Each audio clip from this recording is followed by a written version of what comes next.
जहां पर मुझे संघर्ष करना पड़ा। कई बार हताश होकर के मैं पूज्य बाबूजी से, जब वो जीवित थे, तो उनके सामने जाकर के कहता था कि बाबूजी जीवन में संघर्ष बड़ा है। तो उन्होंने बहुत अच्छी बात बताई। उन्होंने कहा कि बेटा, जब तक जीवन है तब तक संघर्ष है।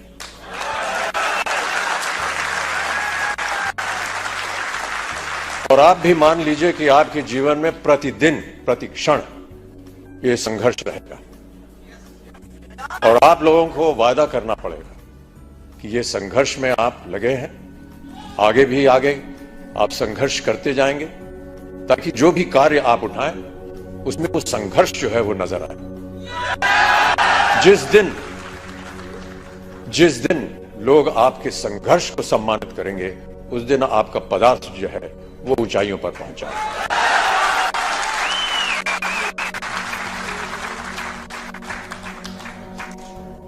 माता पिता का सम्मान करना हमारी संस्कृति रही है भारत में, और हम सब हमेशा उनकी बातों को याद रखते हैं।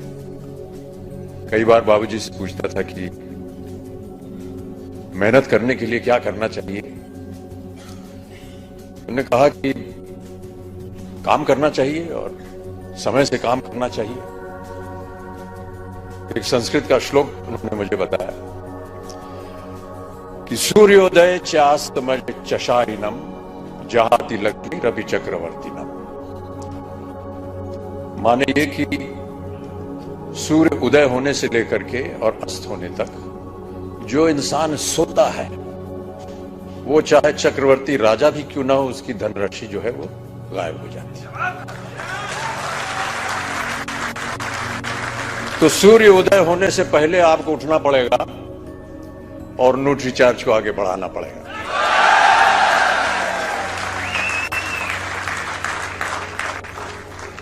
हनुमान जी की एक कथा है। हनुमान जी ने कहा था कि ईश्वर से कि हमको शिक्षा प्राप्त करनी है, ज्ञान प्राप्त करना है, क्या किया जाए, किसके पास जाए। उनसे बताया गया कि आप सूर्य के पास जाइए। सूर्य देवता जो है वो ज्ञान का भंडार है, उनके पास आप जाएंगे तो वो आपको ज्ञान दे सके। तो हनुमान जी गए सूर्य देवता के पास। तो सूर्य देवता ने कहा, भैया मैं तो चलायमान हूं, चलता रहता हूं, कैसे तुमको शिक्षा दूंगा मैं। तो हनुमान जी ने कहा कि आप ज्ञान मुझे देते जाइए और चलते रहिए, मैं आपके सामने उल्टा होकर के चलूंगा, तो आप चलते रहेंगे, मैं आपके सामने उल्टा होकर के चलता रहूंगा और ज्ञान प्राप्त हो जाएगा मुझे। कहने का तात्पर्य यह है कि सूर्य के आगे आपको चलना पड़ेगा, तभी जाकर के आपको ज्ञान प्राप्त होगा, तभी आपका संघर्ष जो है वो सफल होगा।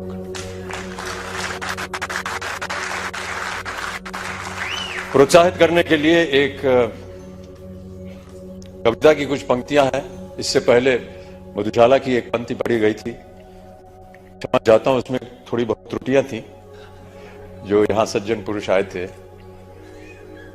उसको मैं दोबारा एक बार सुनाना चाहूंगा आपको कि मदिरालय जाने को घर से, मदिरालय जाने को घर से चलता है पीने वाला, किस पथ से जाऊं असमंजस में है वो भोला भाला, अलग अलग पथ बदलाते सब, पर मैं ये बतलाता हूं कि राह पकड़ तू एक चला जल, पा जाएगा मधुशाला।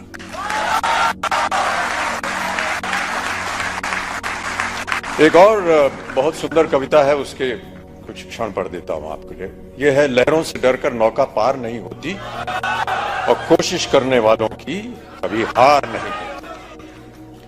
नन्ही चींटी जब दाना लेकर चलती है, चढ़ती दीवारों पर 100 बार फिसलती है, मन का विश्वास रगों में साहस भरता है, चढ़कर गिरना गिरकर चढ़ना न अखरता है, आखिर उसकी मेहनत बेकार नहीं होती, कोशिश करने वालों की कभी हार नहीं होती।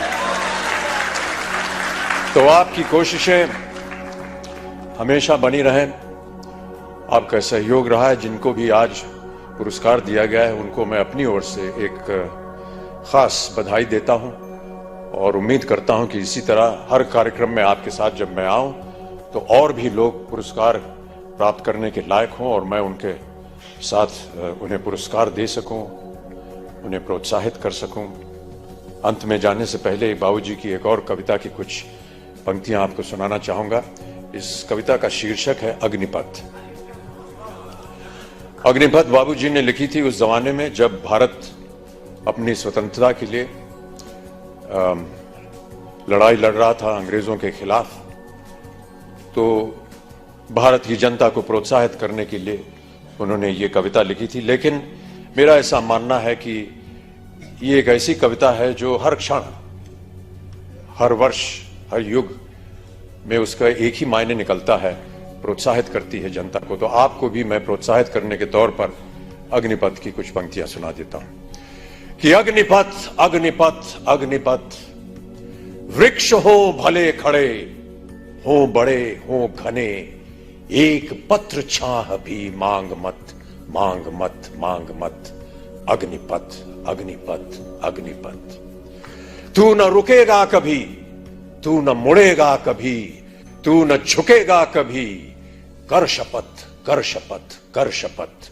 अग्निपथ अग्निपथ अग्निपथ, ये मनुष्य है, पल रहा मनुष्य है, अश्रु श्वेद रक्त से लथपथ लथपथ लथपथ। अग्निपथ अग्निपथ अग्निपथ। मैं आशा करता हूं कि आप सब इस अग्निपथ को स्वीकारें और इस पथ पर चलकर अपने श्रम से, अपने कार्य से इस अग्नि परीक्षा को पार करें